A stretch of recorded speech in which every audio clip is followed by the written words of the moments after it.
Je lis du livre de Esther, chapitre 1er, verset 10 qui suit.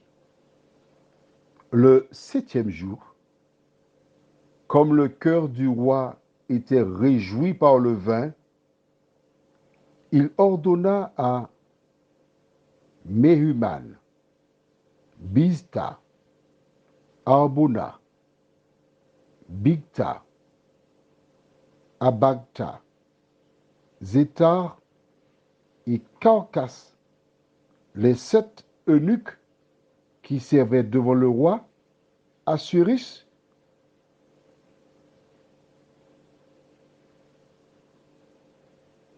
Prions. Notre Seigneur et notre Dieu,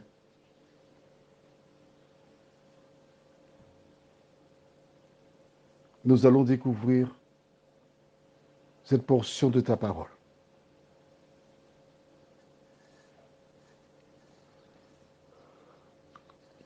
Que ton esprit nous éclaire encore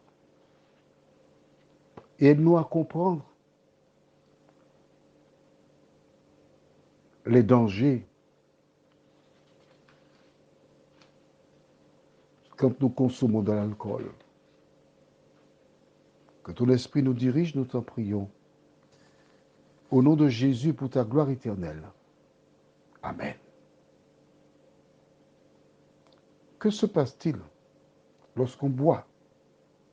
Nous allons nous référer à l'histoire dans Daniel chapitre 5. Tu vois, les histoires se ressemblent. Des rois qui boivent. Et je lis à partir du verset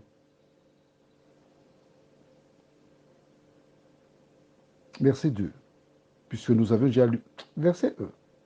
Le roi Belshazzar donna un grand festin à ses grands, au nombre de 1000, et il but du vin en leur présence. Belshazzar, quand il eut goûté au vin, fit apporter les vases d'or et d'argent que son père Nebuchadnezzar avait enlevés du temple de Jérusalem, afin que le roi et ses grands, ses femmes et ses concubines s'en servissent pour boire. Alors on apporta les vases d'or qui avaient été enlevés du temple de la maison de Dieu à Jérusalem, et le roi et ses grands, ses femmes et ses concubines s'en servirent pour boire. Ils burent du vin, et ils louèrent les dieux d'or, d'argent, d'airain, de fer, de bois et de pierre. On s'arrête ici. Vois-tu? Ils ont bu de l'alcool, du vin. Et nous avons vu tout à l'heure, rappelle-toi, au livre d'Esther, chapitre 1er, verset 10, le 7e jour, comme le cœur du roi était réjoui par le vin. Tu sais ce que ça veut dire? Aux Antilles, nous savons très bien ce que ça veut dire. Je pense qu'en Europe aussi, dans le monde de manière générale. Le cœur était réjoui par le vin, on devient déraisonnable. On a vu comment Belshazzar, il a été prendre des choses consacrées à Dieu pour boire là-dedans. Il fait des choses déraisonnables. D'autres personnes, lorsqu'elles ont bu, elles commencent à être déraisonnables, elles urinent sur elles, elles font les selles sur elles, elles deviennent déraisonnables. Que se passera-t-il? Car ce n'est pas pour la première fois qu'il boit. Rappelle-toi, nous avons vu qu'il y avait déjà un premier festin de 180 jours, soit 6 mois.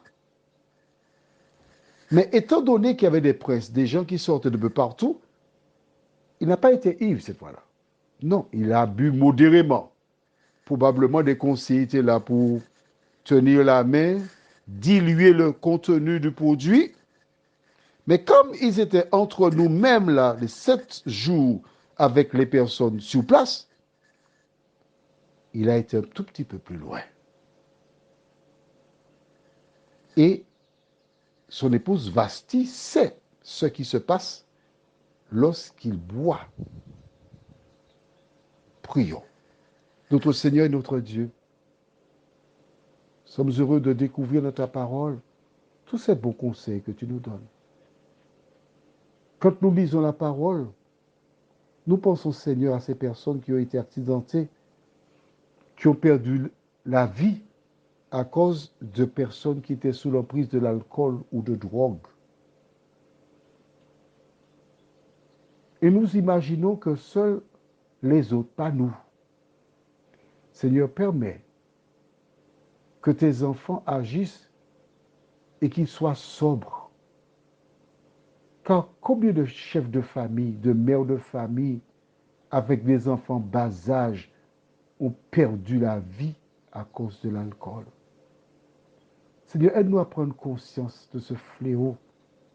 Aide-nous à agir pour ta gloire et ton honneur, afin de ne pas plonger des familles dans des soucis, dans des souffrances. Que ta paix et ta grâce nous accompagnent, nous t'en prions. Au nom de Jésus et pour ta gloire éternelle. Amen. Je te souhaite une bonne nuit et que l'Éternel continue de te bénir.